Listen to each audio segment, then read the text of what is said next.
तली में फूटे हुए घड़े का जल जिस प्रकार धीरे धीरे बिल्कुल निकल जाता है, उसी प्रकार वासनाओं में लिप्त मन वाले साधक का संपूर्ण तप धीरे धीरे बह जाता है। घोर आंधी और तूफानों के चलते रहने पर भी जिस पर्वत पर तनिक भी प्रभावित नहीं होते, उसी प्रकार धैर्यवान भक्त सांसारिक सुखों दुखों से विचलित नहीं होते हैं। ईश्वर पर विश्वास रखो, कर्तव्य पर आरूढ़ रहोगे तो मंजूरी तुम्हें जरूर मिलेगी। हजारों योजन लंबे चौड़े समुद्र का पेट भरा जाता है तो क्या तुम्हें ही 3 पाव आटा न मिलेगा। दूसरों की सहायता पर आश्रित मत रहो, ईश्वर और अपनी आत्मा पर विश्वास करो, क्योंकि इन्हीं की सहायता सच्ची सहायता है। सच्चा संत वह है जो मान बढ़ाई से दूर रहता है, अपने स्वार्थ के लिए किसी को दुख नहीं देता है, इंद्रिय भोगों से दूर रहता है और अनन्य भाव से ईश्वर को भजता है। जिसका शरीर परोपकार में नहीं लगा, जिसके मन में प्रभु का चिंतन नहीं किया, जिसकी वाणी से ज्ञानमय वाणी नहीं निकली, उसका जीवन ही व्यर्थ है। सत्कर्म सबसे बड़ा सहायक है। धर्मानुकूल जिसके सहारे बड़ी बड़ी विघ्न बाधाओं के पार जा सकता है, इसके प्रतिकूल पाप कर्मों के कारण मनुष्य पर एक प्रकार का भय चढ़ा रहता है, जो शरीर और आत्मा का सारा तेज हरण कर लेता है। कौन मित्र है, कौन शत्रु? मित्र वह है जो तुम्हारे दोषों को बतलाकर उनसे दूर रखने का प्रयत्न करता है। शत्रु वह है जो खुशामद करके पापों पर पर्दा डालता है और झूठी प्रशंसा करके अंधकार में धकेलता है। संसार सागर से पार कौन उतरेगा? जिसने अपने अभिमान का बोझा हल्का कर लिया है, जो सिर पर गट्ठर के गट्ठर लाद कर चला जा रहा है, उसे तो डूबना ही पड़ेगा। दूसरों को धनवान देखकर डाहा मत करो, उसके हाल पर दया प्रकट करो कि बेचारे ने कितने जंजाल की चौकीदारी अपने सिर पर ले रखी है। दूसरों को सत्कर्म करते हुए और भजन में लीन देखो तो अपने को समझाओ कि तुम क्यों इस घुड़दौड़ में पिछड़े जाते हो। लाभ होने पर लोग ईश्वर को धन्यवाद देते हैं और हानि होने पर उसे कोसते हैं। यह अज्ञान है।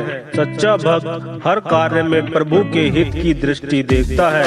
कठिन से कठिन कष्ट पड़ने पर भी वह उन दुखों को प्रभु का दयामय प्रसाद ही समझता है। जो वस्तु जिसके पास है उसी से मिल सकती है। कपड़ा बजाज के यहाँ और मिठाई हलवाई के यहाँ मिलेगी। आध्यात्मिक शांति मोक्ष परमात्मा के पास है। बिना प्रभु को प्राप्त किए किसने शाश्वत सुख पाया है। जीव और ईश्वर के बीच में अभिमान का एक गहरी खाई है। जो व्यक्ति ईश्वर से मिलने की इच्छा करता है, उसे पहले उस खाई को पाटना चाहिए। जिसे संसारिक भोग विलासों में आनंद आता है, उसने प्रभु प्रेम को नहीं पाया है। प्रभु प्रेम का स्वाद जिसने चख लिया है, यह इन मिथ्या भोगों की ओर आंख उठाकर भी नहीं देखता है। साधुओं को निर्धन देखकर उन पर हंसो मत। निश्चय जानो, संसार के सर्वोच्च संपत्तिशाली यही महात्मा है। इनका वैभव अपार है। वैभव संसारिक माया अपनी छाया की तरह है। तुम उन्हें प्राप्त करने को दौड़ोगे तो वह दूर ही बढ़ती जाएगी। यदि उनके पीछे दौड़ना बंद कर दोगे तो वह तुम्हारे चरणों में लौटने लगेगी। ऊंचा कौन है जिसके हृदय में दया धर्म बसे हुए हैं, जिसके मुख में सदैव अमृत वचन निकलते हैं, जिसको सब प्राणियों से प्रेम है और जिसका मस्तिष्क नम्रता से झुका रहता है। ईश्वर घट घट में समाया हुआ है, फिर मनुष्यों में विपरीत स्वभाव क्यों देखने पड़ते हैं। एक पुण्य कार्यों में प्रवृत्त है तो दूसरा पाप के काम कर रहा है। इसका कारण यह है कि पापी पुरुष अपनी इंद्रियों को सब कुछ सौंप देता है, किंतु पुण्य कर्मों में प्रवृत्त मनुष्य ने अपना सर्वस्व परमात्मा के सुपुर्द कर दिया होता है। मनुष्य के सामने 2 मार्ग हैं, एक श्रेय का और दूसरा प्रेय का। जो श्रेय मार्ग पर परमात्म पद की ओर चला, उसने अपने सब पाप ताप धो डाले और मुक्त हो गया।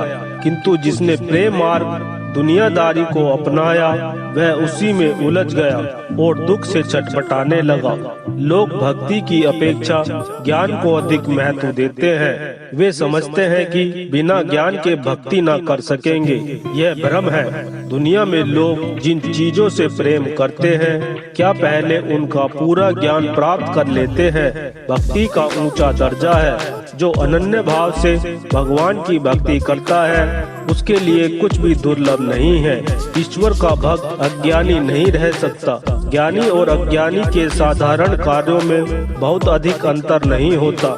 शरीर यात्रा के कार्य प्राय दोनों ही करने पड़ते हैं, फिर भी उनमें एक आनंद मनाता है और दूसरा दुखी होता है, क्योंकि दोनों में वस्तु का वास्तविक रूप समझने में मतभेद होता है। ज्ञानी पुरुष संसार और सांसारिक वस्तुओं को मिथ्या समझता हुआ उपयोग करता है और निर्लिप्त भाव रहता हुआ आनंद मनाता है।